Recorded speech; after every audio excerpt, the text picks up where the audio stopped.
Saeva Vishnu Varadostu Vaparo. Saeva Vishnu Varadostu Vaparo. Mihamushmai Krichitam Mat Ipshitamune. So the way we pronounce the last line, when the word ends with Y, you tack the Y on to the beginning of the next word, and then it doesn't destroy the meter. So it would be Dashyam Yamushmai Shitam Ipshitam Mune. Dashyam. Yes, try it yourself. Dashyam Yamushmai Shitam Ipshitam Mune.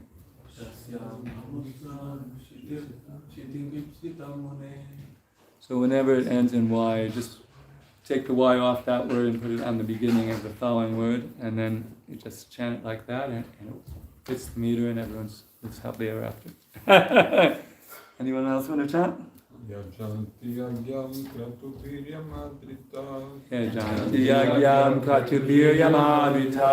Bhavanta amnaya vidhana kovidaha. Bhavanta amnaya vidhana kovidaha. Saeva Vishnu Varadostu Vaparo. Saeva Vishnu Varadostu Vaparo. Dasyam Yamushmai Kshitim Ipsitam Mune. Dasyam Yamushmai Kshitim Ipsitam Mune. Yajanti yagyam kratuviryam adrita. Yajanti yagyam kratuviryam adrita. Bhavanta amnaya vidhana kovidaha. Bhavanta amnaya vidhana kovidaha. Saeva Vishnur Varadostu Vaparo. Saeva Vishnu Varadostu Vaparo. Dasyam Yamushmai Ksitam Ipsitam Mune. Dasyam Yamushmai Ksitam Ipsitam Mune. Did you want to share? Anybody else? Prabhupada would have up to 10 people chant with the hope that they would actually memorize the verse. So some people are very strict, only 2 men and 1 woman, but that wasn't Prabhupada's mood, in case you didn't know. Anybody else? Yajanti yagyam kratuviryam adrita. Yajanti yagyam kratuviryam adrita. Bhavanta amnaya vidhana kovida. Bhavanta amnaya vidhana kovida. Saeva Vishnur Varadostu Vaparo. Saeva Vishnu Varadostu Vaparo. Dasyam Yamushmai Kshitim Ipsitam Mune. Dasyam Yamushmai Kshitim Ipsitam Mune. Yajanti yagyam kratuviryam adrita. Bhavanta amnaya vidhana kovidaha. Saeva Vishnu Varadostu Vaparo. Dasyam Yamushmai Kshitim Ipsitam Mune. Yajanti, worship. Yagyam, who is the enjoyer of sacrifice. Kratubihi, by the different paraphernalia for sacrifice. Yam, under the Supreme Person. Adritaha, very respectfully. Bhavantaha, all of you. Amnaya vidhana kovidaha, great saintly persons, fully aware of the Vedic principles of performing sacrifice. Saha, that. Eva, indeed. Vishnu is Lord Vishnu, the Supreme Personality of Godhead. Varaha, either he is prepared to give benedictions. Astu, he becomes. He becomes. Va, Va, or or Haraha, Haraha, comes as an enemy. comes comes as as an an enemy. enemy. Tasyami, Dasyami, I shall give. I shall give. Hamushmai, Amushmai, unto him, unto him, unto Lord Vishnu. unto Lord Vishnu. Vamanadeva. Vamanadeva. Prasadam garlands ki. Kshitim, Shittim, the tract of land. tract of land. Ipsitam, Yitsitam, whatever he has desired. whatever is desired. Mune, Mune, a great sage. O Or great great sage. sage. So, Bali Maharaj, for those who don't know, is the speaker here, and he's speaking to his Guru Shukracharya, who's advised him not to give in charity to Vamanadeva, and he's explaining why he's going to give charity to Vamanadeva anyway. Translation. A great sage, great saintly persons like you, being completely aware of the Vedic principles for performing ritualistic ceremonies and yagyas, worship Lord Vishnu in all circumstances. Therefore, whether that same Lord Vishnu has come here to give me all benedictions or to punish me as an enemy, I must carry out his order and give him the requested tract of land without hesitation.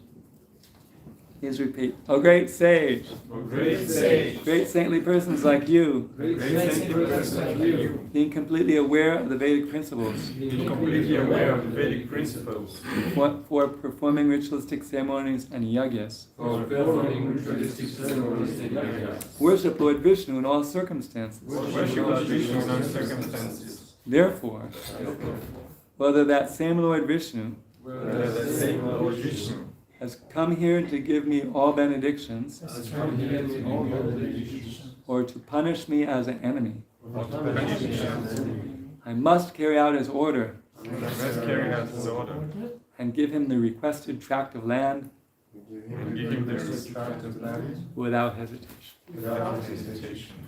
The heroic words of Bali Maharaj.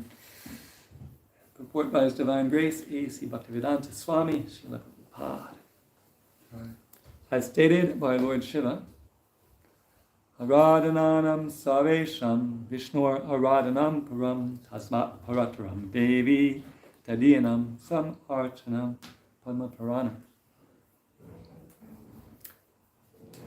Although in the Vedas there are recommendations for worshipping many demigods, Lord Vishnu is the Supreme Person, and worship of Vishnu is the ultimate goal of life. The Vedic principles of the Varnashram institution are meant to organize society to prepare everyone to worship Lord Vishnu. Anashrama charavata ushena para kuman Vishnu radhite panta nanyat tat toshakaranam. The Supreme Personality of Godhead, Lord Vishnu, is worshipped by the proper execution of prescribed duties in the system of Varna and Ashram. There is no other way to satisfy the Supreme Personality of Godhead. Vishnu Purana 3.8.9. One must ultimately worship Lord Vishnu, and for that purpose, the Varnashram system organizes society into Brahmanas, Kshatriyas, Vaishyas, Shudras, Brahmacharis, Grahastas, Vanprasthas, and Sannyasis.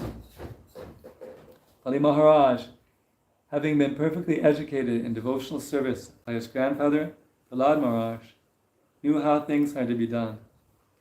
He was never to be misguided by anyone, even by a person who happened to be his so-called spiritual master. This is a sign of full surrender. Bhaktivinoda Thakur said, Marabi Rakabi Yo Ichu Tohara Nityadasa Prati Tuya Adhikara. When one surrenders to Lord Vishnu, one must be prepared to abide by his orders in all circumstances, whether he kills one or gives one protection. Lord Vishnu must be worshipped in all circumstances. Magana Timurandasya Ginanjana Shlakaya Chakshurmitani Tasmai Shri Gurave Namaha Namo Vishnu Padaya Krishna Pastaya Bhutale Shmate Bhakti Vedanta Swami Namaste Saraswati Devi Gora Prachari Nirvashesha Srinivara Pasatari Jai Shri Krishna Chaitanya Prabhu Nityananda Shri Advaita Gadadhar Shri Sadi Gaura Bhakta Hare Krishna, Krishna Krishna, Hare Hare, Hare Rama, Rama Rama, Hare Hare. Sakalpatubhyascha, Kripa Sundubhyascha, Patitanam Pavanebhyo, Vaishnavebhyo Namo Namaha. So there's different topics here. One is that Lord Vishnu is the actual goal of all worship.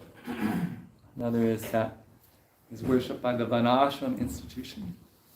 And another is that Bali was enlightened because he had a perfect guru, or a spiritual master, a Mahajan, Lord Maharaj. Therefore, he wasn't to be misguided by anyone. And then one who surrenders to Lord Vishnu, he must be prepared whether Lord Vishnu kills him or protects him. He's not concerned, he just wants to surrender. So Srila Prabhupada starts out the purport by quoting a famous verse that he quotes from time to time. Shri Sachi Sutta Ki Jai, Shri Ki Jai.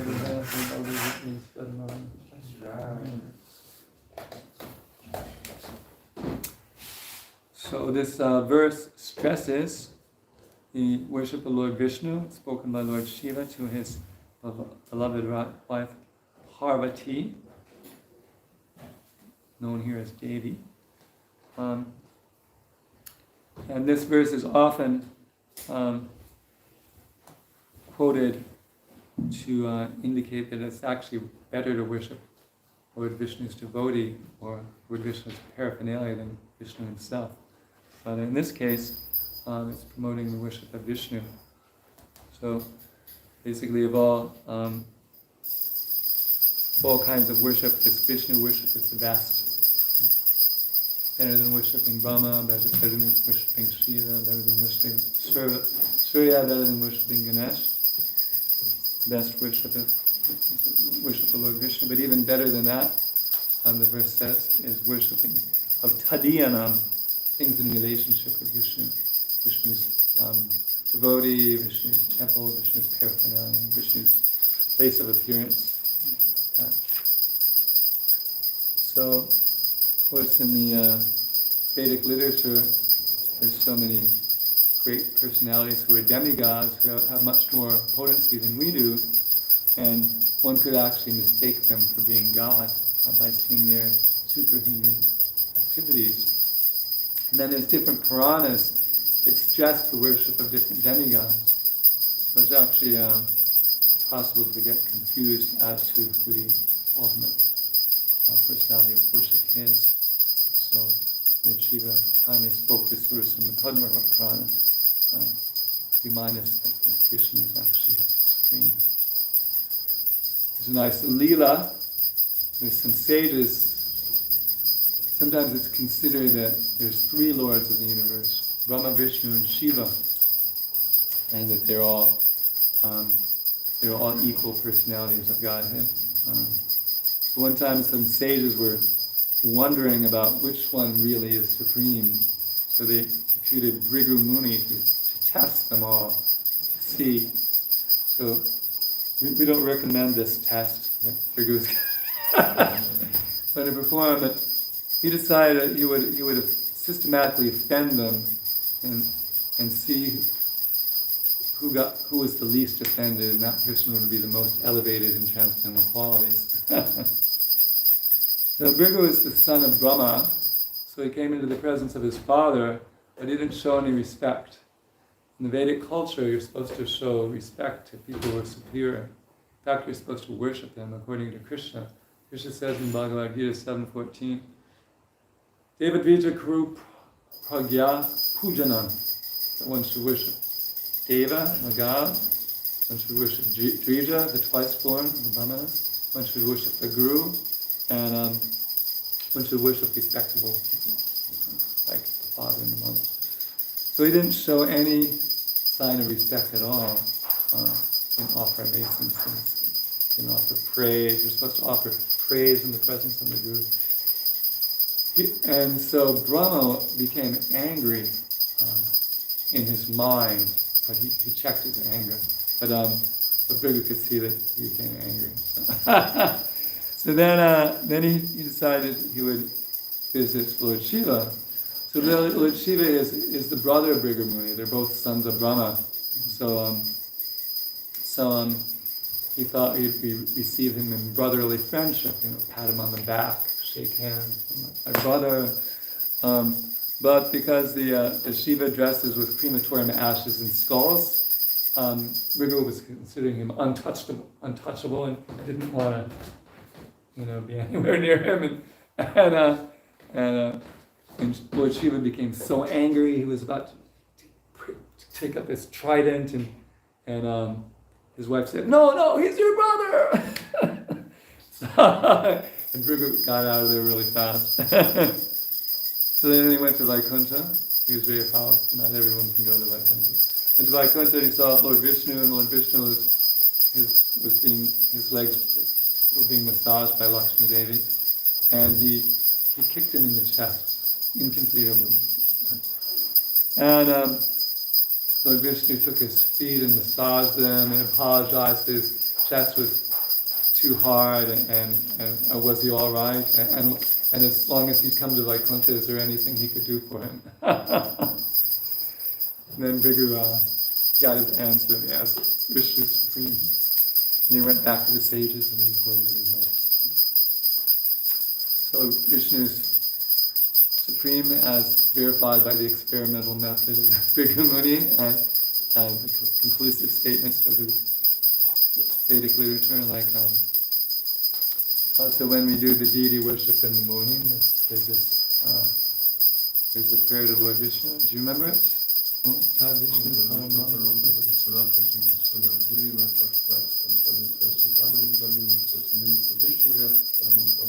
good. They say all the demigods are looking toward Vishnu and the Lord of Vishnu because they realize he's supreme. And we glorify our Shiksha Guru for everyone in ISKCON, our Pram Guru Srila Prabhupada, Nama Om Vishnu Padaya. He's called Vishnu Padaya because he's situated in the position of serving Lord Vishnu, Vishnu's servant, and therefore is offered all respect as the agent of Vishnu. Vishnu Padaya, who's situated at the lotus feet of Lord Vishnu. So then there's this verse, it's quoted from the Vishnu Purana about the Varnashram, which says that that's the only way to worship the Supreme Personality of God. So that the idea of worshiping, the main way we worship Vishnu, is, according to the Varnashram, comes up in the Leela of Sri Chaitanya Mahaprabhu, the unlimited Supreme Personality of Godhead, who appeared out in the form of a devotee about 500 years ago, and he was on his tour of South India, and he came to a place called Udupi. Udupi is a great sacred place. It's very easy to remember Krishna in Udupi, because there's this Krishna deity there, and like in all the shops they have a picture of the deity on the wall, because they consider that, that he's the ruler of this place. Just like it's very easy to remember Krishna in Vrindavan, it's very easy to remember Udupi Krishna in Udupi, because everyone has pictures of him all over the place. I was there at our temple in Udupi, is the main temple, and ISKCON has a temple. My mother and I had doshas with Indraduma Swami at the Udupi temple. So have nice memories. So it's a very sacred place, and it was developed by Madhvacharya, who found there was this boat that was confused about where it was, and the Madhvacharya gave him some signs whereby he could come to the land. And the captain was so grateful, he offered Madhvacharya anything he had on the boat. He had just had a big lump of Gopi Chandan. So he said, I'll just take the Gopi Chandan. Yeah? So as they're unloading it, it split open and there's this beautiful deity of Udupi Krishna. So this Madhvacharya, he's one of the big Vaishnavacharyas. He's famous for his Dvaita philosophy. He got tired of the hearing on this Advaita philosophy, so he protested it with his Dvaita philosophy. And he has a whole line of fellows who are called the Tattvavadis. So Lord Chaitanya, he encountered first of all, the Tattvavadis, because he was just like a Mayavadi sannyasi, they didn't want to have anything to do with him, but he was singing and dancing and chanting the holy name of the Lord, so they concluded that he was a Vaishnava after all. They gave him some kind of reception, and then he talked to the leader of the Tattvavadis, and he asked them 2 questions. What is the goal of life, and how to attain it? And the Tattvavadi Acharya said the goal of life is to attain the abode of the Lord, Vaikuntha. And the way to do it is by, he quoted this verse, Anashama charatava charavata purushena parapama visharate pantananyad Tatosha Karanam, that by performing your Varnashram duties as an offering to Lord Vishnu, that's the perfection. And Lord Chaitanya, as only Lord Chaitanya could do, accused him of playing with him duplicitously and not disclosing the true goal of life and how to attain it. So Lord Chaitanya was such a powerful personality that he could chastise the leader of the Tattvavadis for being not a first-class Vaishnava. So he said, no, actually the goal of life is Krishna Prema, love of Godhead. And that's attained by engaging in the 9 items of devotional service.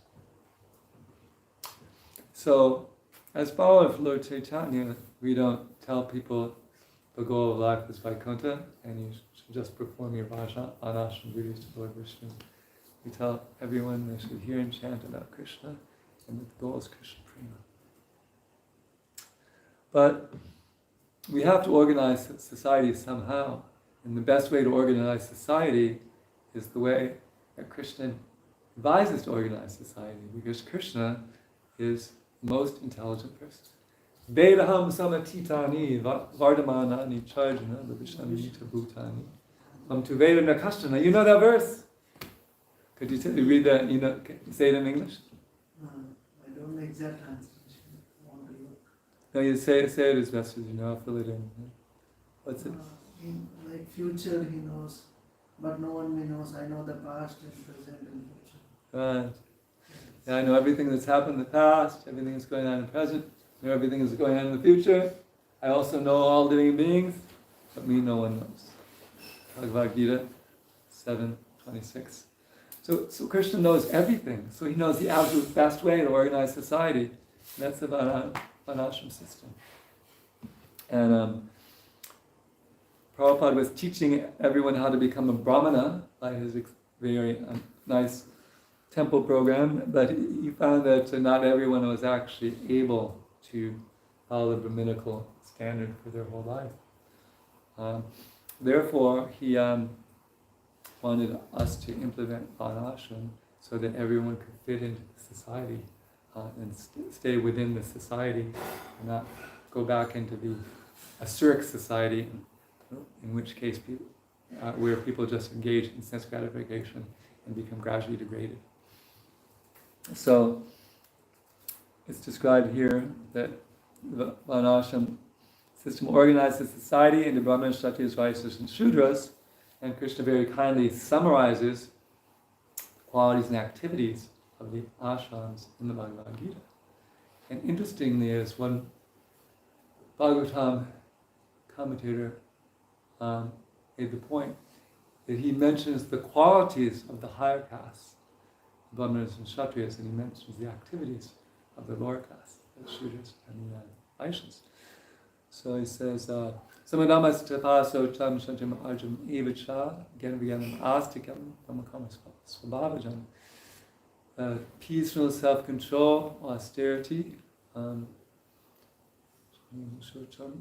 cleanliness, purity, or purity, sometimes it's translated. Arjavam, honesty. Jnanam, vijnana, theoretical knowledge, practical knowledge, or knowledge and realization. And astikyam, religiousness. These are the qualities by which the Brahmanas work.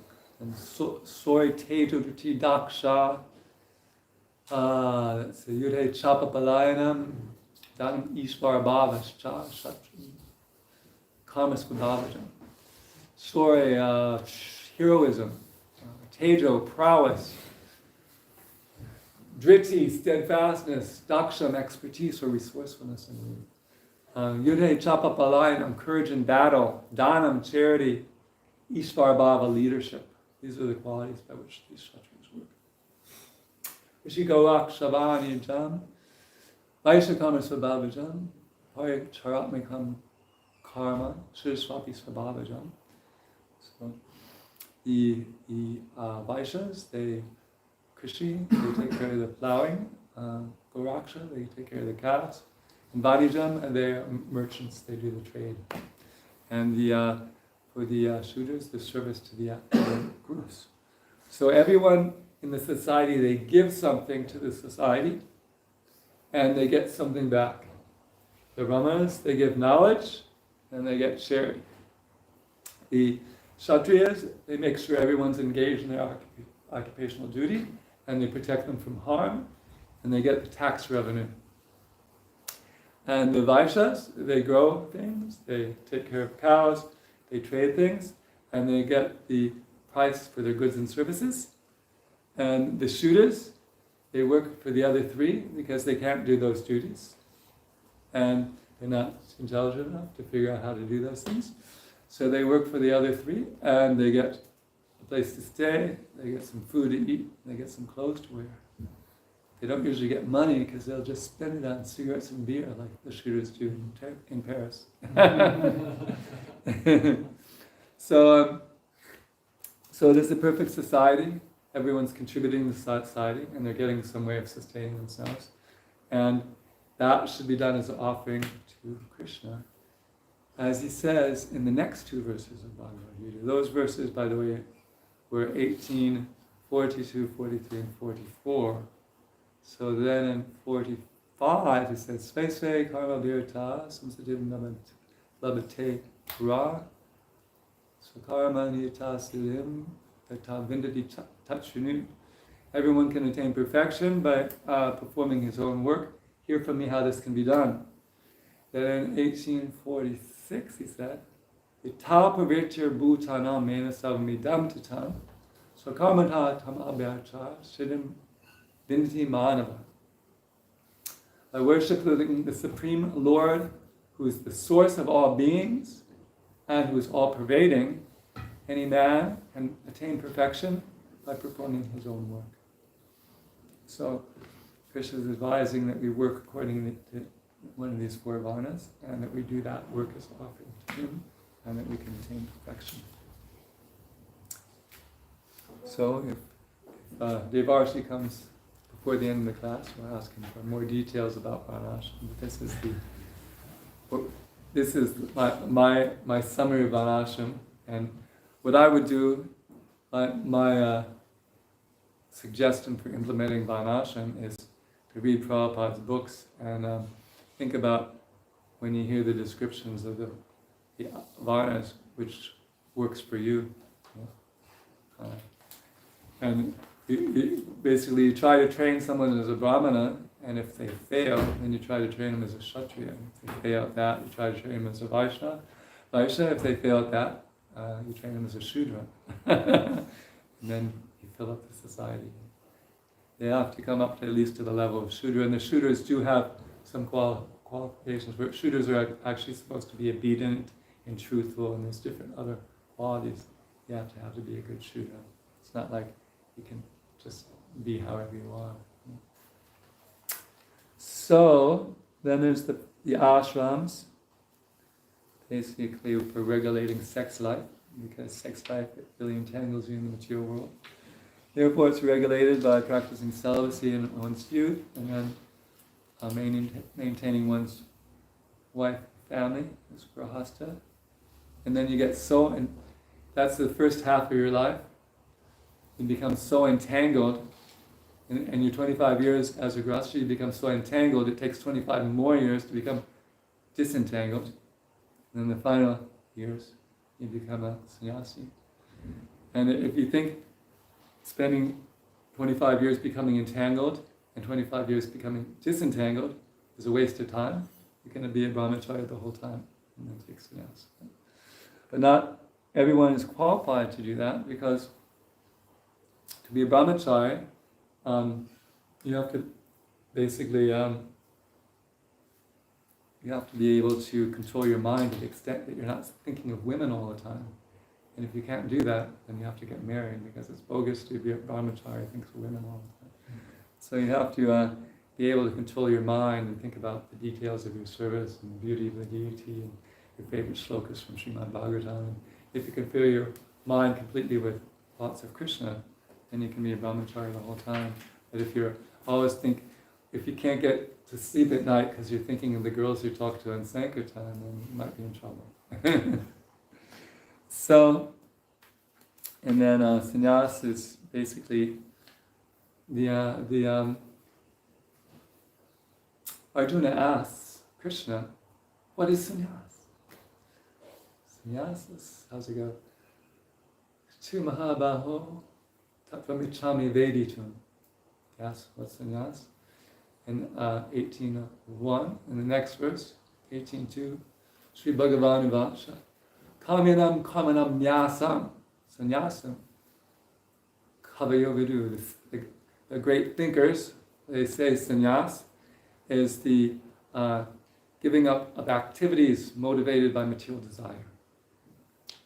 So if you, and then he explains renunciation is giving up the fruits of action, because Arjuna asks which are both in that first verse. In the second verse, he answers both. Giving up activities based on material desires is what's sannyas, and giving up the fruits of action is renunciation. So you have to get to the stage to be a sannyasi where you never act for your own benefit, you always act for the pleasure of Krishna. That's sannyas. Body, mind, and words. That's the stick. Has the three divisions. Body, mind, and words engaged in the service of Krishna. So Varnashram is mentioned, and then how he's perfectly educated by having the Guru, Prahlad Maharaj, who's basically one of the most famous devotees in the Bhagavatam, said that Lord Chaitanya liked to hear two Leelas the best when Gadadhar Pandit was reciting Bhagavatam to him in the Tota Gopinath garden, and that was Dhruva Maharaj and Prahlad Maharaj. Indradhyumna Swami also likes to give class on the 7th canto in Leela Prahlad Maharaj. So much transcendental knowledge Prahlad was given by Narada Muni, and he shares there. So he has the ultimate guru. There's a verse that goes, how does it go? Acharyavan Purusho Veda. Acharyavan means if you have a guru, if you possess a guru, you're a Acharyavan. Purusho, a person, right, who possesses an Acharya. Veda, they know everything. And because he has a bona fide guru, he knows everything. And he knows that his guru is making a big mistake by telling him not to give charity to Lord Vishnu, when the whole goal of the Varnashram system is to offer everything to Vishnu. So he's able, because of the enlightenment, by his perfect guru, father or grandfather, he's able to detect the hypocrisy in his spiritual master. So, and we hope ourselves to be in that category. By having accepted a bona fide spiritual master, we should actually know everything by the mercy. There's a beautiful verse Dasya Devi Bhaktir Tata Devi Tata Guru Tasya Te Tatyartha Prakashanti Mahatmana from the Padma Purana. Those who have implicit faith, to one who has implicit faith in one's Guru and Krishna, all the import of the Vedic literature is revealed. Sometimes we wonder how we understand different esoteric things in Krishna Leela, or understand our eternal relationship with Krishna, or how to act in it. But actually everything's revealed by the faith in the Guru and in Krishna. All enlightenment is there. So he was enlightened fully by the mercy of Prahlad Maharaj. He was Acharyavan, he possessed a real Acharya, Prahlad Maharaj as his Guru. The last point Prabhupada makes here is that Bhaktivinoda Thakur says that if we really surrender to Krishna, we have to accept Krishna may want to kill me, or Krishna may want to protect me. It's not, we're not voting either way. It's Krishna's choice. Reminds me of a verse. Shishava pada patasturastrimam darshanam mama kritam karoti vaitayita vavedata lambatoma paranata sevus. Susanabara, that I know no one but Krishna is my Lord, and he shall remain so, whether he handles me roughly by his embrace, or whether he makes me broken-hearted about not being present before me. He's completely free to do anything and everything. All is my wishful Lord unconditionally. And it said that final verse of the Shikshastakam is in the mood of Srimati Radharani. So, we hope to come to that point where we are completely surrendered to Lord Vishnu. And if we're actually convinced of two qualities of Lord Vishnu, then we should be willing to surrender to him to that extent. If we're convinced that Lord Vishnu knows everything, and Lord Vishnu is all merciful, then whatever he does is actually good. And that's the actual fact. But we can't always understand immediately how every act of Vishnu is good. Sometimes, we may lose our iPhone, right? That's by the mercy of Lord Vishnu. But we may not actually understand how it's good. There's a story about a king and his minister, and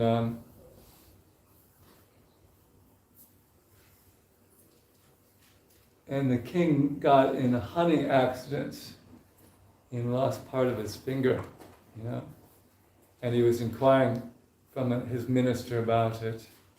And his minister said that, that's Krishna's mercy. And the king was so upset with, how I lost the end of my finger, and you're saying this is Krishna's mercy, so he threw him in jail. And then the king was out hunting, and he was captured by some dacoits, and they're all ready to worship. They bathe him, and they're just about to offer him a sacrifice to goddess Kali. And they noticed the end of his finger was missing. So he was an imperfect sacrifice, so they let him go. So the king came back to the kingdom and realized, actually my minister was right, it was Krishna's mercy. If I didn't lose the end of my finger, I would have lost my whole life. So I went to the jail and unlocked it and said, I'm sorry, I accused you. You're right, it was Krishna's mercy that I lost the end of my finger. But I have one question. You're such an honorable minister, you have always given me good advice, but I threw you in jail. How is that Krishna's mercy? So the minister said, well, if I wasn't in jail, I would have been hunting with you. And then when they realized that you weren't fit for sacrifice, they would have sacrificed me. So it's actually Krishna's mercy he threw me in jail. So we can't always actually understand when something happens, how it's Krishna's mercy. But the person who is really highly elevated in Krishna's consciousness has faith that no matter whatever crazy thing happens to them is actually Krishna's mercy. And hopefully, and whether Krishna reveals it or doesn't, they're not really concerned. Although it's always nice if we do know how it is Krishna's mercy. So those are a little bit about all the topics that Prabhupada mentioned in the purport, which I like to do, and talk about everything because Prabhupada thought it was all valuable. And they've actually missed my miniature Varnashram seminar, where I quoted 6 verses from the Bhagavad Gita, 42 through 46. I guess it was only 5 verses, 42 through 46, where the 4 duties of the Varnashram mentioned. You probably know, it's interesting how that Krishna says the qualities of the 2 higher castes and the activities of the 2 lower castes. One Bhagavatam reciter mentioned that point one time, and I hadn't noticed it myself. It mentions the qualities of the higher caste and the activities of the lower caste. So I'm going to stop here and invite senior devotees, like Devar, to add anything, or anybody else, and invite people to make comments and questions, and give people a chance to utilize their free will in the last 7 minutes and 15 seconds. Can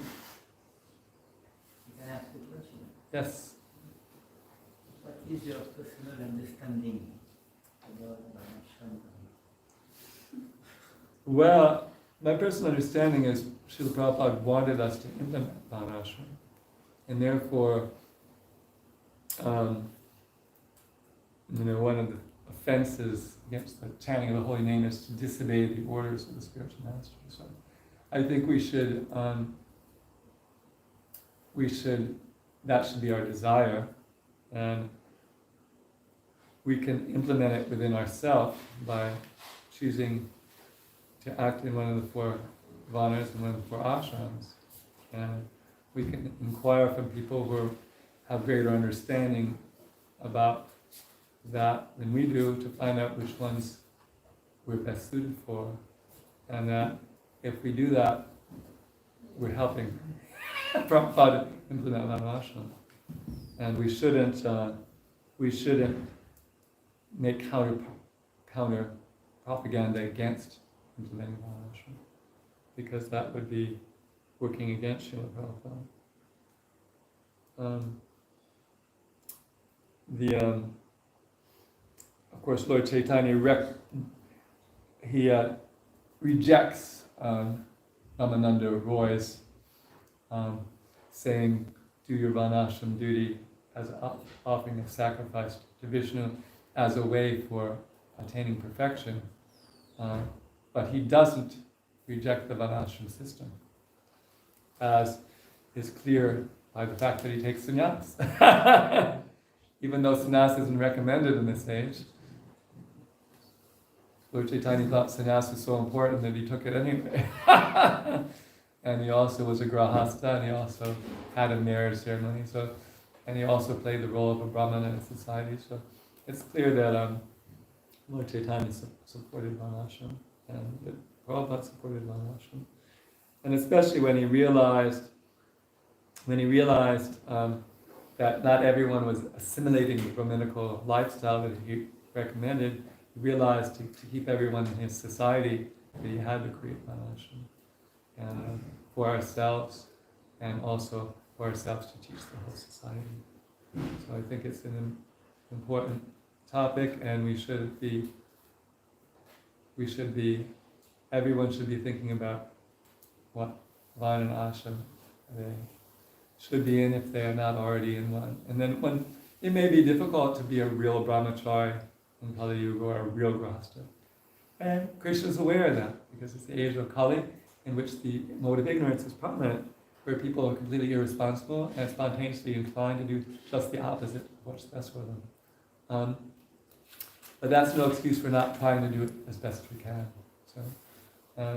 So we should try to be the best brahmachari we can, and the best grahasta we can, and the best sannyasi. And even though there's so many imperfections, that's not a problem, because Krishna is willing to overlook imperfections. It's funny, after those 5 verses, describing then the next verse talks about how we should do our duty, and even imperfectly, rather than doing another's perfectly, or by doing our own duty, we'll become free from sinful reactions. And then the next one after that, sa hajam kama konteya, sadoshamapi tejet, sarvamahi doshena, dume nagni vivarita. Every endeavor is covered by some fault, as fire is covered by smoke. Therefore, one should not give up his own work, even if it's full of fault. So, you may be a really bad brahmacharya, a really bad grahastha, but keep trying, and Krishna will be pleased with you.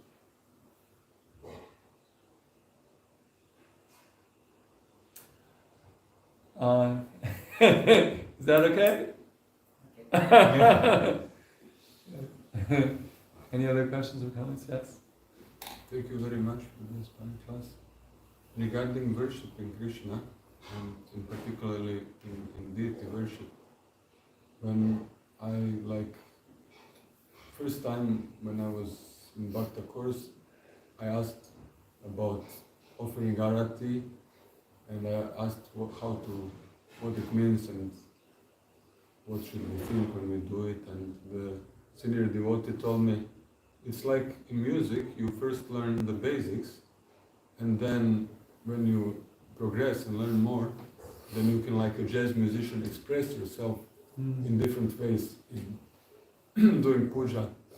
And okay, I learned how to express myself by dressing, using different colors, but in arati it's always the same. I don't see that I learn how to express myself in different ways in arati. Could you say something? Yeah, everyone offers the chamara in their own unique way.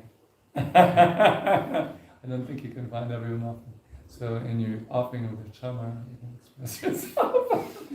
You can also choose the flowers that you offer.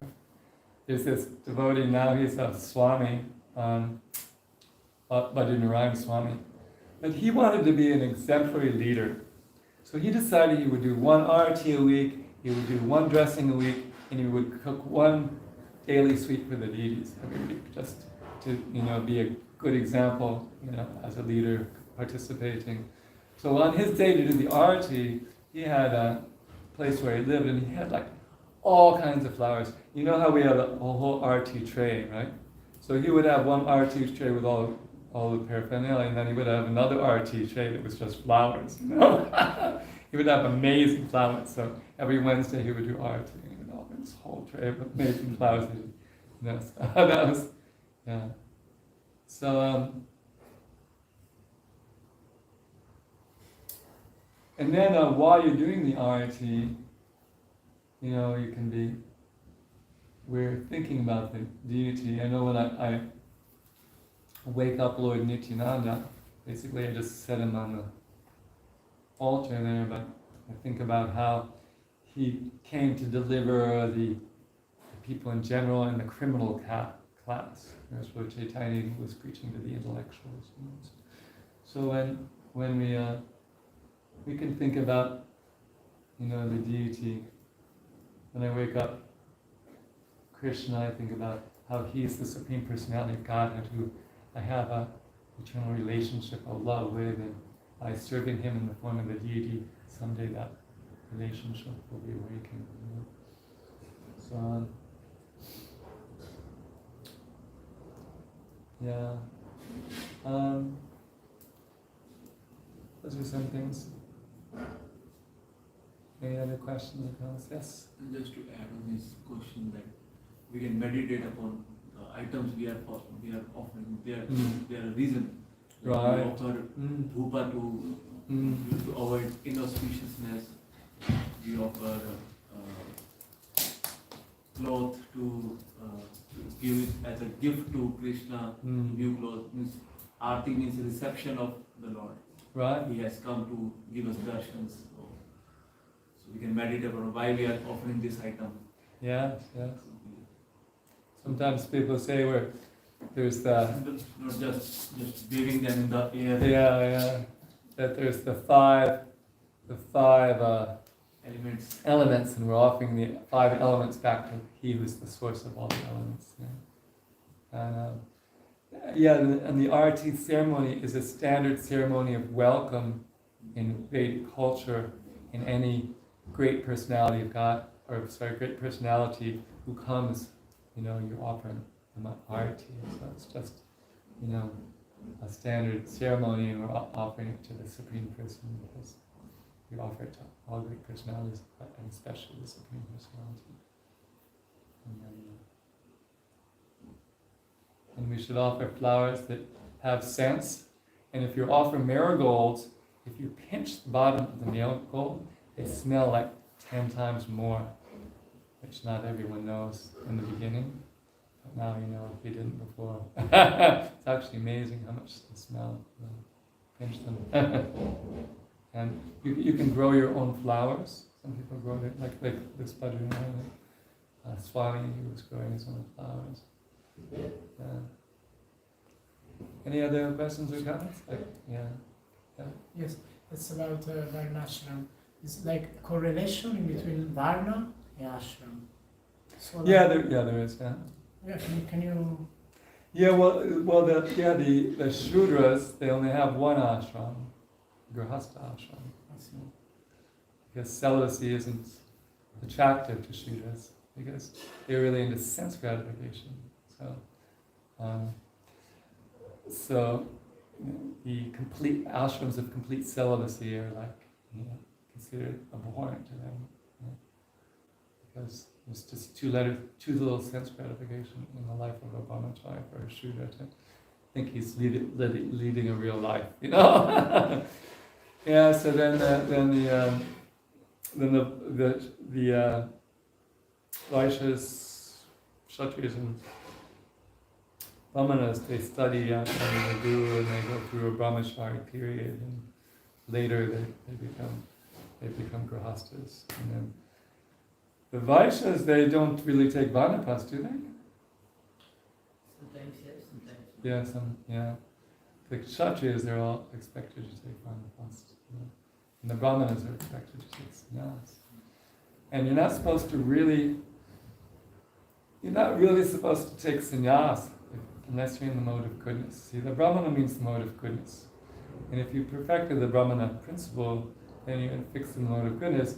And sannyas is, a breeze for you, because you're sense controlled. But we had many problems in ISKCON with people who weren't in the mode of goodness taking sannyas, and therefore they couldn't maintain. People who aren't fixed in the mode of goodness can't maintain sannyas. So that's a summary. Would you like to add anything, Devarshi Prabhu, about that? No, what I can add is really, some people who are interested about the topics, they can read what Srila Prabhupada said about the topics, like speaking about Varnashram on a daily basis, so we can go down in the temple, like that, because the verse was about mainly Varnashram, and devotees avoid to discuss the topic. Right. And it means that for me they don't want to follow Srila Prabhupada. Yeah, It's very simple. So it is now up to the individual to select. If we want to follow Srila Prabhupada, we are chanting Hare Krishna, we are doing Harina with the deity. But 50% of his mission is about the Savija Shabama inside ISKCON.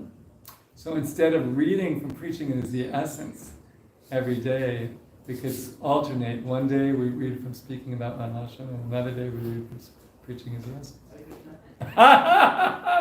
Or we read from both of them each day. It is the reason why we have so many problems with ISKCON. Yeah. And incidentally, I read in December, speaking about Varnashram, because the people who were reprinting it asked me to be a proofreader. And it's amazing, all the quotes about Varnashram, how much Prabhupada was stressing it, and how much practical advice he gave in it. And I was just reviewing the notes I took out because I'm supposed to write a review for it. the many themes come up in the different in his different talks and conversations. And it's important to read, and it would be good to. It could be done like one day a week. We could read it for an hour. It could be integrated into the temple program somehow or other. You know. Thank you for that. And we'll end here because I don't like those classes that go on and just screw up everyone's program, including mine. Thank you so much for your kind attention. It's Divine Grace, A.C. Bhaktivedanta Swami, Srila Prabhupada Ki. Jai. Srimad Bhagavatam Ki. Samaveda Bhaktivinoda Ki. Gaur Premanandi. His Grace Krishna Kripa Prabhu Ki. Bhagavat Prasad Ki.